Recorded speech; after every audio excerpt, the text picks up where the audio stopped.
such a pleasure to be here with you today.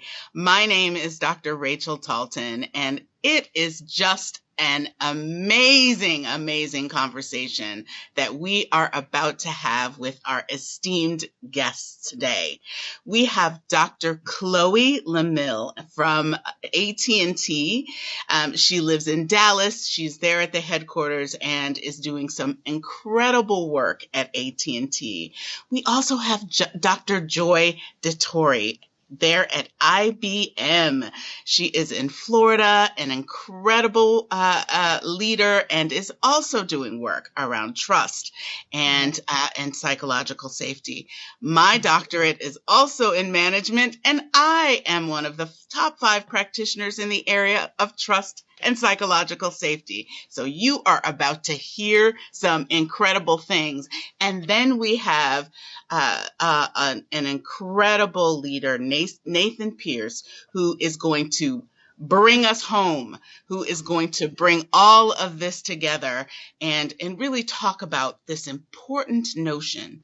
And we were quickly discussing before our call that trust is the currency. And Nathan really, really understands that and can bring that home from a professional sense and in addition from a personal sense. So I'm actually going to start with you, Joy, and congratulations for just receiving your doctorate. We are so proud of you, so proud of you. Thank you. Yes, absolutely. So psychological safety, belonging, equity, and trust. We know how important these elements are, but they're really kind of buzzwords until we bring them to life and make them mean something. Talk to me about what these concepts have done for you in your professional life, and please bring in your personal life if you need to. Talk about the force.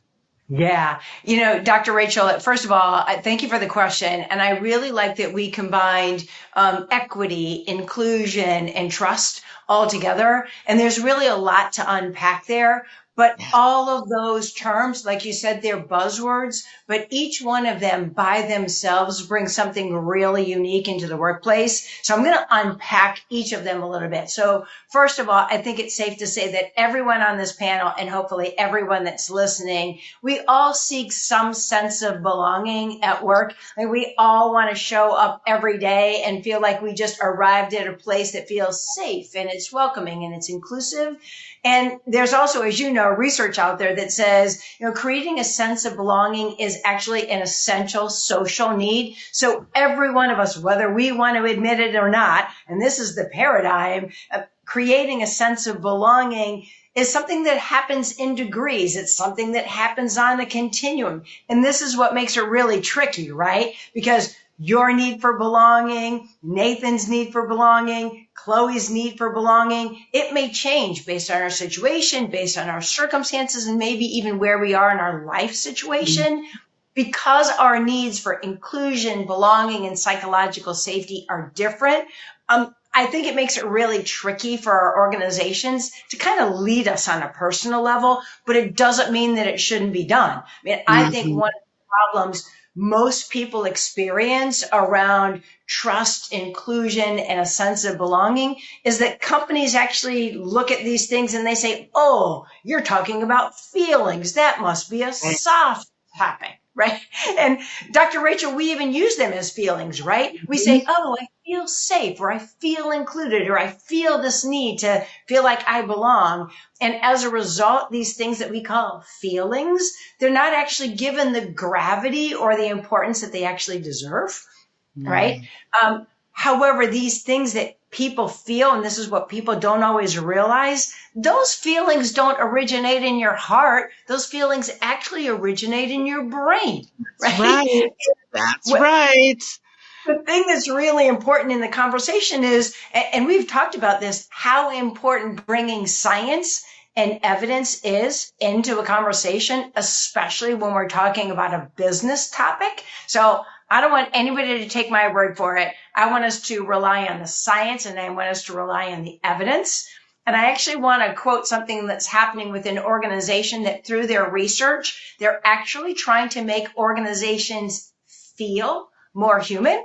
And it's an Mm-hmm. organization called Neuro Leadership Institute. And this is what they discovered. When we talk about things like exclusion, they discovered that when people at work actually feel isolated, separated, alone, or excluded, it actually profoundly affects not only the quality of work that they do, but the extent to which they bring their best self to their job. Right? And this all talks to psychological safety, a sense of inclusion, a creation of belonging. And what they discovered, and this is the whole connection between the head and the heart, right? Is when people feel rejected, when they feel left out, you actually hear us verbalize those things by using words that express physical pain. I mean, any of us felt excluded, say, oh, I have hurt feelings or I have a broken heart. Mm-hmm. And that's because research actually has shown that when somebody feels socially excluded, it activates the exact same neural regions in the brain as somebody who is experiencing physical pain. And so what they're saying is when somebody feels rejected or socially excluded at work, it's activating these neurons that simulate somebody feeling like they've just been punched in the face, right? Mm-hmm. And the great thing about the Neuro Inclusion Institute is that they are not the only researchers, as you know, Dr. Rachel, who've tried to draw a connection between trust, inclusion, and a sense of belonging. And so I want to make sure we have our time for other guests, but I wanted to just point people to another really important article. It was a Harvard Business Review article. It was written by a researcher by the name of Paul Zak, and he wrote an article called The Neuroscience of Trust. And in the article, I know you'll love this. He actually compared high trust to low trust companies. And what he looked at was what was the impact or the effects of people that worked in one of these scenarios. And as you can imagine, it impacted things like stress, energy, productivity, engagement. Well, I was going to say productivity and profitability, cohesion, all of the things that we say we want and that companies absolutely need. Yeah. Go ahead, Dr. Joy. No. And Rachel, I want to really back home, right? Because we said each one of these words are kind of buzzwords. I think the only way that we're going to take the buzz out of these words is if we discover that they are people benefits and they are business benefits when we talk about the intersectionality of all these experiences and understand that there truly is a linkage between engagement and, like you said, profitability. That's right. I mean, and I see you nodding your head so profusely, both of you, Joy and Nathan. This is, I almost like we could stay on this topic for our entire session, but I'd love to hear your thoughts on a couple of things. Number one, as Dr. Joy, so eloquently gave us those tools, right? There is a connection, an absolute scientific connection between how we feel and how we show up at work. And so talk to us about that. I saw both of you nodding. I'll defer to Dr. Chloe first. Dr. Chloe, please go ahead. Yes, absolutely. Thank you for bringing me into this. And so, like Dr. Joy, like Dr. Rachel, my background is in psychology. I know management for Dr. Rachel, education for Dr. Joy, and I love studying the human mind and human behavior. And when you boil down all the complexities of human nature and cover the basic needs of food, water, shelter, and safety, there are really two critical and universal human needs. And those are the need to get along and the need to achieve. Said differently, the need for belonging and the need for purpose. And that's exactly what you were explaining, Dr. Joy. And that's when I was like, yes, head nodding, snapping, whooping. And at their core, that's what all these buzzwords aim to do. They aim to help address these critical human needs for belonging and for purpose. And I'll just speak, I'm with AT&T. Our company purpose is to connect people to greater possibility. So psychological safety, belonging, equity, inclusion, and trust, they help us achieve our company purpose and help our employees excel in life in general. And that's why it's so powerful. So very powerful. Nathan, I'd love to hear from you because, at the end of the day, this work around culture and diversity, at its core is psychological safety, is inclusion, is this idea of belonging. Talk to us about what you heard when Dr. Joy was speaking. Oh my gosh, it's so much to digest. And again, I'm a talker, so I have to be mindful of the limited amount of time that we have.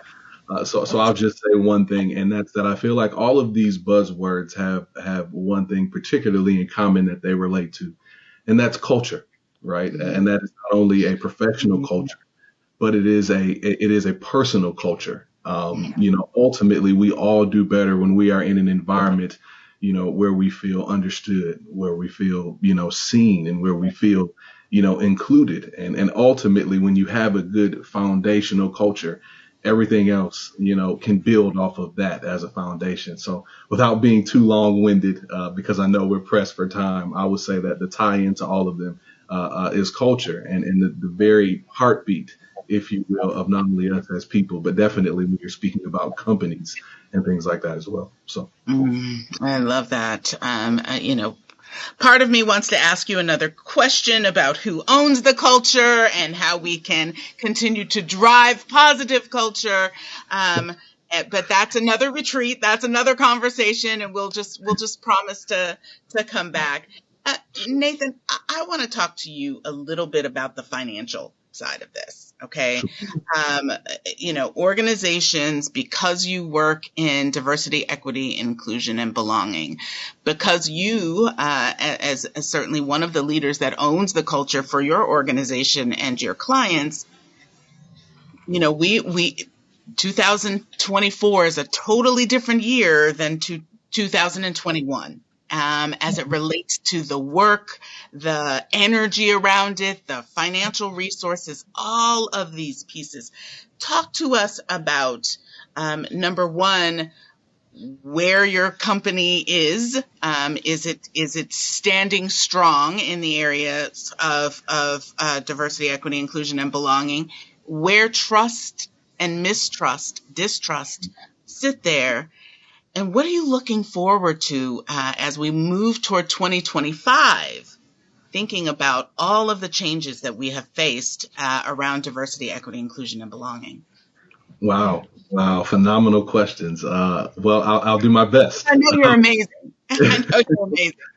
Well, divestment is not uncommon, right, when dealing with for-profit businesses. I think the one constant in this world is that things will always change. And I think any initiative or, program that wants to endure, we'll just say a less than stellar period, has to be able to adapt and be flexible. With that said, fortunately, TCS is, I think, one of the few companies that has not seen a large divestment in the support pushing of DE&I programs. But I do believe that in the midst of that, and recognizing the change that is going on in the world, there are some specific areas where, we've had to double down and ultimately push that encourage a great morale around the employee landscape. The first is, developing and supporting employee resource groups, or ERGs, as we call them, that allow for, underrepresented groups to connect and share their experiences and advocate, for their needs. Right now, TCS has 11 ERGs that include our Arise ERG, which is for our Black and African American associates, our Salute ERG, which is our ERG for veterans and their families and allies, our Now ERG, which is an acronym for Network of Outstanding Women in Technology. And then one of our others is our Enable Pact, which is our ERG for caregivers or those with disabilities. And the ERG do a great job of making this very, very large company be a little bit smaller. I said before in some of our sessions that, joining an ERG can very much be the difference between just working at a company and truly feeling like you belong at a company. Next is we've tried to increase transparency, right? So quarterly we provide updates via our diversity maturity matrix, which is our 5-level indicator on where we stand as an organization in terms of organizational diversity as a unit and even as a company at a whole level. And the lowest level is ad hoc. The highest level is generative, right? So right now we're somewhere in the middle. And when you do that, you get to that level of being generative, you are a champion in the industry. So in providing that transparency and including those metrics, not only does it show progress, right, but it also holds everyone accountable, right, which is very, very important from a professional and company standpoint. And finally, I would say we honed in and really doubled down on our DE&I training, right? So we have we offer training sessions on everything from inclusive hiring to unconscious bias, which is one of my favorite classes that we teach because I feel like everyone falls into that aspect. And then for our managers, we do that inclusive hiring training. That's another one that I lead that I love that helps managers deal with a lot of DE&I issues that may not be as easy to deal with as you would think, right? And when you're hiring, to be able to foster an environment that is inclusive is extremely, extremely important. So we make that mandatory for all managers, and that helps them tremendously in their efforts in leading and not just hiring as well. So in all that we've learned in there, I have loved most that we've had an opportunity to connect directly with the employees and then get their feedback, right? Because whenever we have these sessions, we always want to make sure that we've added value to them or at least given them information that they haven't known previously. And that is reinforced by that. And then finally, with our ERGs, we've even had some people come to us as the culture and diversity team and tell us that the ERG actually kept them from leaving the company because of the belongingness that they've had. So the value add that the ERG had was phenomenal. So I know that was a bit long, but to answer your final question, I think about 2025, doubling down on those things, creating again that foundation that creates a great work culture and a great work environment have been the things, even in the midst of the different financial challenges and things that are going around us that have been very important. And I look forward to seeing as we move into 2025. So beautiful, so fantastic. So again, I see Dr. Chloe and Dr. Joy just nodding their heads in agreement. One of the things that I love about what you shared, Nathan, is you are definitely one of the owners of the culture, right? You take very personally. And I think that's an important piece for us to remember, that to do this well, we have to have our hearts and heads, as Dr. Joy shared with us, both involved in these activities, both involved not only in the transaction, but in the transformation. So, Dr. Chloe, Dr. Joy, anything to add to the beautiful comments that Nathan shared with us? Nothing to add on my end, but like Nathan and like TCS, I'm very proud that for us at AT&T, our commitment to our employees, our customers, and our communities has remained unchanged. We've been doing this work for over 50 years. This didn't just start in 2021 or 2020. Embracing an inclusive culture within AT&T is as important now as it's always been. And we welcome and value all our employees' unique backgrounds, abilities, identities, and we take pride really in bringing together talented people with a wide range of backgrounds and experiences who serve our customers every day. And why do we do it and what does it drive? It's what Nathan shared so eloquently. We strongly believe that inclusivity fuels three main things. It's creativity, it drives innovation, and it strengthens our connections to the communities we serve. Mm-hmm. Love that. I love that. You know, Dr. Joy, so IBM has been doing inclusion work for almost 100 years. Yes. Literally, and I know that because as one of the co-founders of the Bow Collective, you all are our partners, and I did not know that, and was shared that. Talk to us about what you see moving forward as one of the companies, again, that was doing this before it was cute, before we all got involved with this work. Yeah. I think first of all, we need to stand firm on what our foundation is. And like Dr. Chloe and Nathan said, and by the way, Nathan, it was beautiful just listening to you. I forgot I was actually on a panel. I felt like I was an attendee. Like I was really shaking my head on everything that we were experiencing.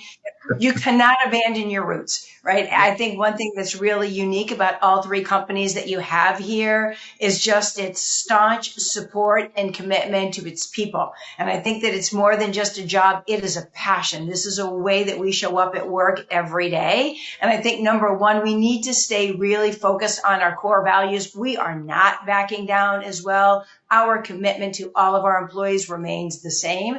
The other thing that I think is important, and I'll say this about culture, where are we going in the future with culture? I think culture needs to be the center of everything that we do, because I think a lot of times people think of culture as, oh, an organization has a culture and it's way out there. But the reality is that's not where people experience culture, right? People experience culture in their day-to-day interactions with their managers, with their teams, with their colleagues. And I think we really need to focus on how our actions impact culture at a lowering the center of gravity, how people are experiencing work every day. I think we also need to stay really close to allyship. I think it's really important that we think forward looking, how we can be allies to each other across all of our community groups. And I think we need to continue to keep the voice of the employee in the center of our work. I think it's really important that what our employees need is a remembrance that we are servant leaders. Our number one client happens to be the IBMer. And so what are the needs of our employees? How can we service them the best? How can we make sure that they show up? And we have to realize that our work oftentimes is invisible, but the impact on individuals is profound. Yeah, I love that so much. Love it, love it, love it. So, Dr. Chloe, institutionalizing flexibility, belonging, accessibility, again, some of these buzzwords. What are some of the initiatives that AT&T has implemented? And what are some of the surprising successes and lessons that you have learned? And I know you have plenty. Yes, no, thank you for that question.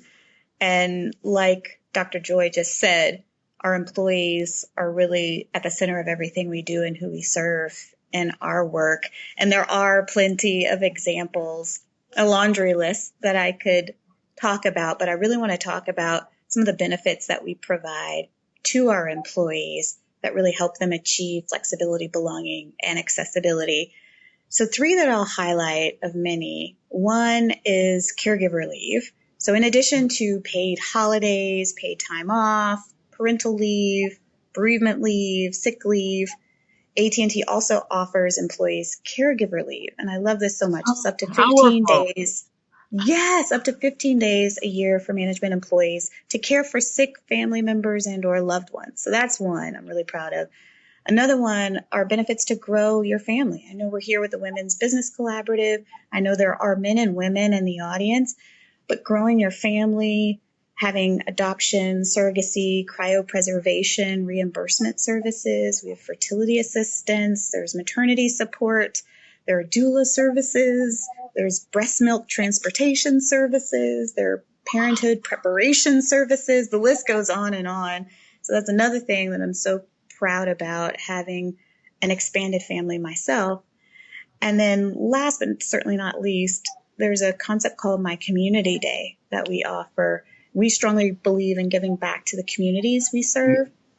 And as I mentioned before, our purpose is to connect people to greater possibility.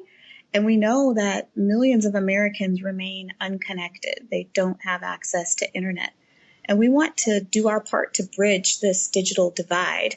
So community service is near and dear to our hearts. And that's why, in addition to company-sponsored community service days, we also offer our employees a community day to serve the charity or organization of their choice. And this fuels individual passion and makes our communities stronger. Yes, I love that so much. Just listening to you, and obviously I'm an entrepreneur, so my business is smaller. I sit on 7 boards. That's how much it means to each of us to really drive this idea that I'm not just working for myself. By choice, I don't have children.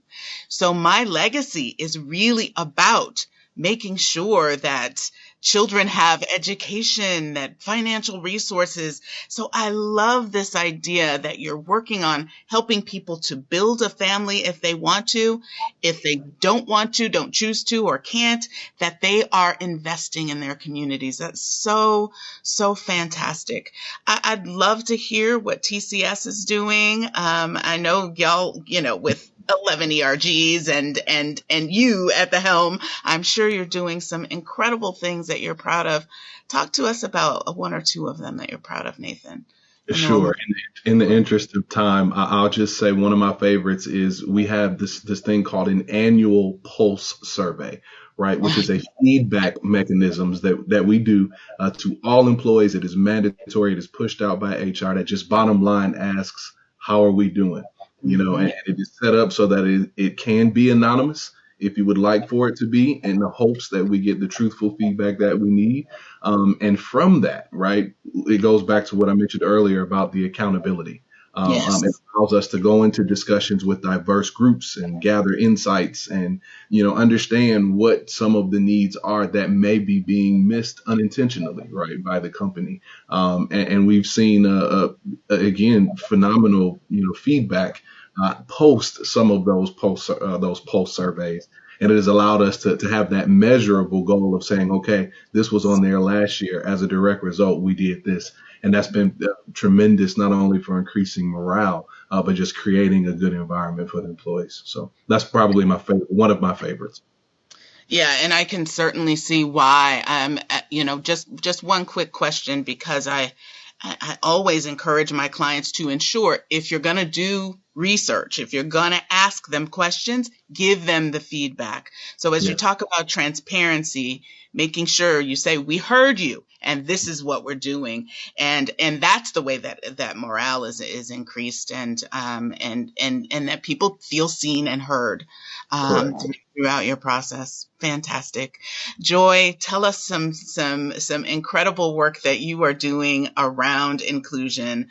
Again, as the longest serving company, at least sitting here, of doing this work.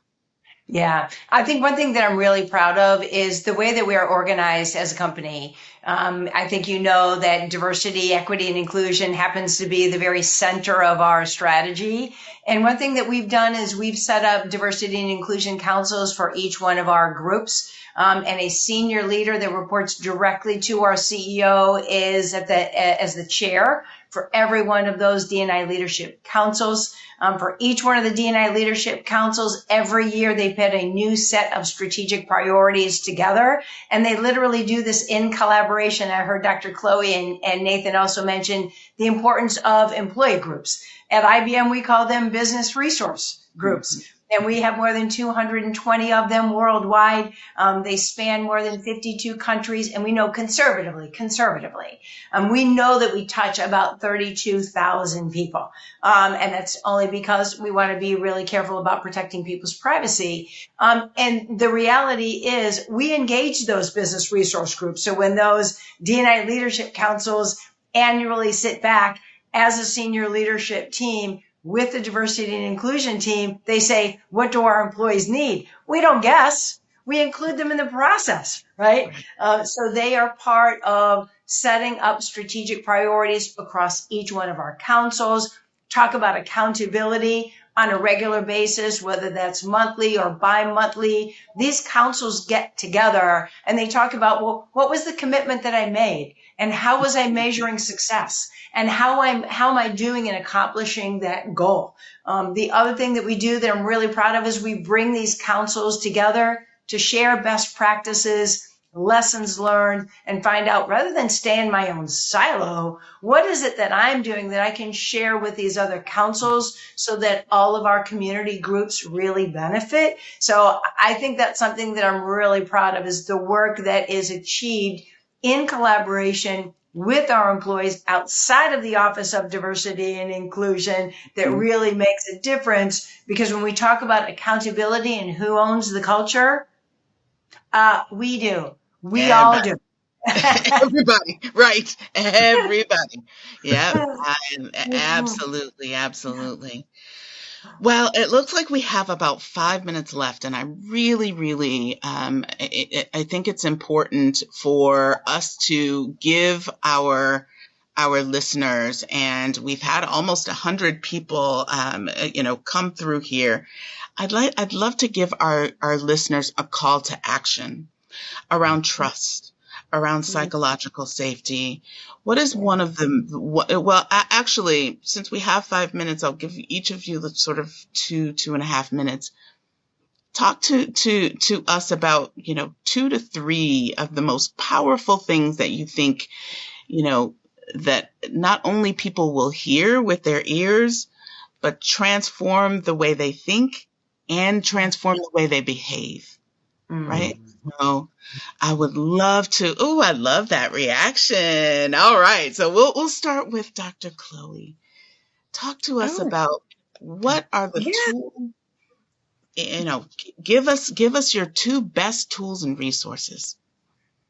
Yeah, well, it'll be more of a mindset recommendation as a call to action. And I've said this before, I'll say it again. It's true that there are some people out there who want DE&I to DIE, and some of them have even claimed victory in their pursuit. For those working in the DE&I space, I know it's not been an easy year, but my call to action would be to be opportunistic.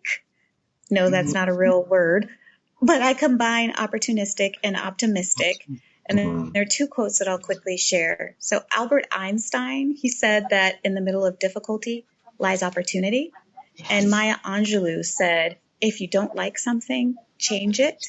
So blending together the thoughts from these 2 brilliant minds, my call to action is for us all to find opportunity in the challenge and use it as fuel to change the world for the better. So be opportunistic. I love that so much. Cheers to you. Cheers to you, Chloe. I have to take a note on that, Dr. Chloe.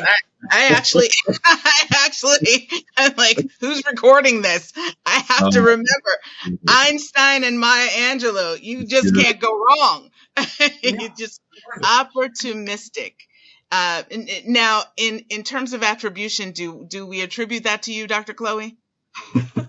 Just made it up. It's not a word yet, but maybe it will be at some point. No, look. So Dr. Chloe said, be opportunistic. I love it. I love it. I love it so much. Oh, thank you so much. I think I'm going to make up my own as well, right? Yes, so, I love it. I'm gonna take a little bit of what Dr. Chloe did. I'm gonna come up with one, hope-timistic. So I think where there's hope, there is opportunity. I'm going to stick with Maya Angelou's too. I'm such a big fan. So I'm going to pick one of her quotes, one of my favorites as well. This is not my call to action, but maybe it is a mindset, and that's remembering that her quote was, people will forget what you said and people will forget what you did, but people will never forget how you made them feel. So I got it. You said Maya Angelou, and I had to anchor. I had to latch on. And I would say to kind of end mine, I would say a couple of things. Number one, what I've heard all of us say is the importance of role modeling inclusive behavior. We talked about the importance of leadership. And if you happen to be a leader, and by the way, you don't have to have a manager designation next to your title to be a leader, right? I think it's adopting qualities or upskilling on qualities related to humility, curiosity, empathy. How about that for our workplaces? I think we need to be inspired to take action, right? We've heard a lot about employee resource groups and the impact that they can have, how they influence engagement. So I would say when it comes to employee resource groups, no matter what you call them in your company, get involved. But here's my challenge to you about taking action. Join an employee resource group that you are not a member of. Stretch yourself and get a little wiggle in your seat uncomfortable. And then the last one I would say is the importance of allyship. I talked a little bit about this. We have to remember that we all need allies, and we have to remember that allyship, it's not a passive sport. That's right. That's right. That is right. It is an active sport that we each need to make a decision and do intentionally every day. Yeah. Love it. Thank you so much, Dr. Joy. So now we have 2 Maya Angelos and a Nathan. All right. Listen, let me tell you what I learned, Dr. Rachel, not to go last. Not to go last. I don't know how you follow up 2 phenomenal Maya Angelou quotes, but I will absolutely do my best. So my 2 things are, I guess, one would be, understanding that to navigate change, you have to have a sustained commitment. Understanding that transformational change requires a long-term commitment, not only from people at the middle or even at the bottom, but especially from top-level leadership. It's also understanding that, there is no one-size-fits-all solution to solve all of the unique needs of a different group of employees. Understanding that it not only takes time, but that you have to put an effort into it yourself, I think is the best call to action I will have to them. I do have a quote. I absolutely love quotes. You see, I have them on my wall behind me. It's funny. I can't remember what I ate yesterday, but I can remember a quote that I heard 10 years ago. But you ladies definitely put me on the spot. But I'll go with one from the author of the book, The Alchemist by Paulo Coelho, who said that when we strive to become better than we are, everything around us becomes better too. It's one of my favorite quotes, and I feel like it's applicable because even in the areas when we're talking about mass companies where we can make big change, sometimes the best change starts with you in your little corner, in your area, and then just trying to get the little circle around you to make a change and be better themselves. So it all starts with you, and remember to be patient. So that's it for me. I'm done. I love it so much. Thank you. Thank you. Thank you, Nathan. I knew that you were going to just bring us home.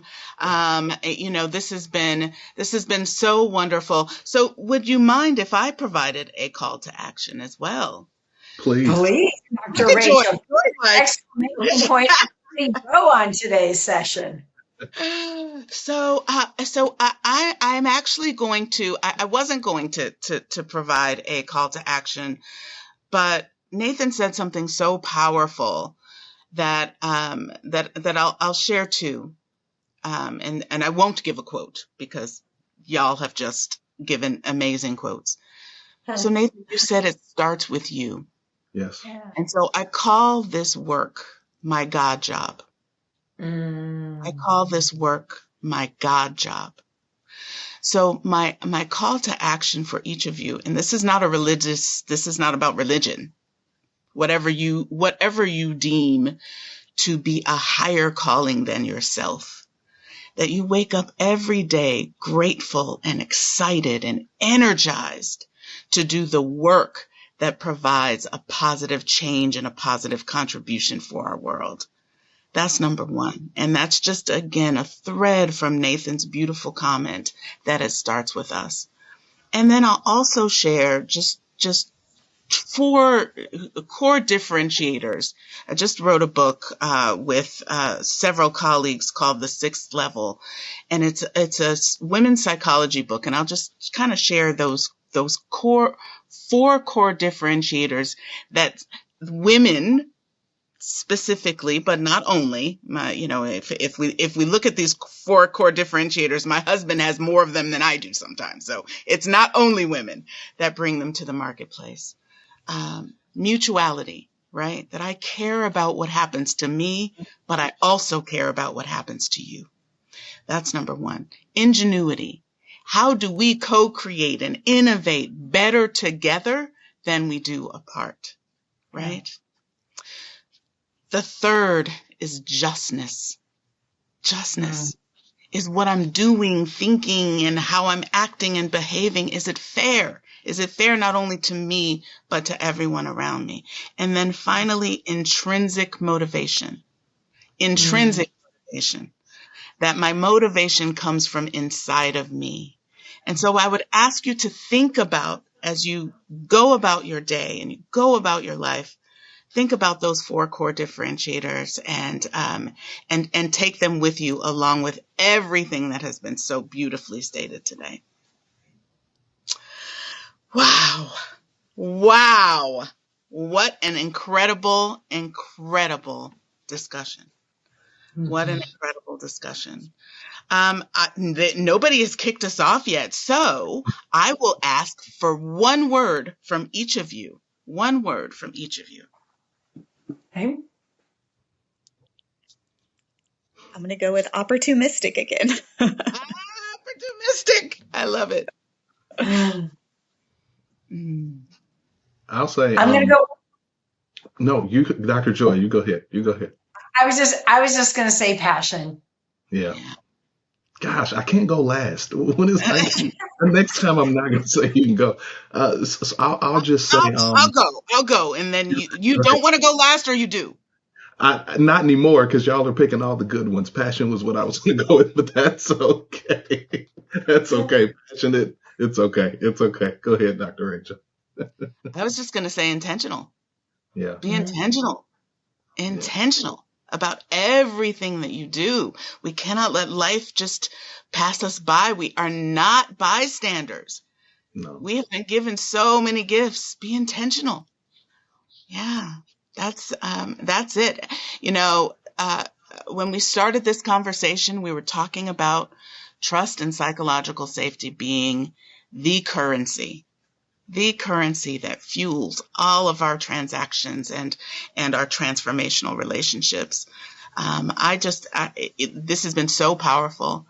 I just wish each of you the power to feel trusted every day and to feel psychologically safe in every single thing that you do. Wonderful. Right? I know. Oh, well, they haven't cut us off, but I'm going to say thank you to our audience. Thank you so much for your brilliant, inspirational, motivational, really, really well thought out comments and stories and scientific insights. All of you are just incredible. Thank you. No, thank you. It is an honor, Dr. Joy, Dr. Chloe, and Dr. Rachel. The pleasure has been mine. I am a father of 3 daughters. So believe me when I tell you, nothing. I was raised by a single mom. So needless to say, the strength of women in every industry is something that's organically passionate to me. And to be again on this panel with all of you has been phenomenal. Thank you for all that you all do in blazing the trail, not only for women, but just exceptional people. It definitely matters. It matters. Yeah. So thank you. Thank you. And I'm going to go ahead and thank your Delta wife as well for being the mom of those beautiful 3 daughters. God bless you. God bless you. Oh, thank you so very much.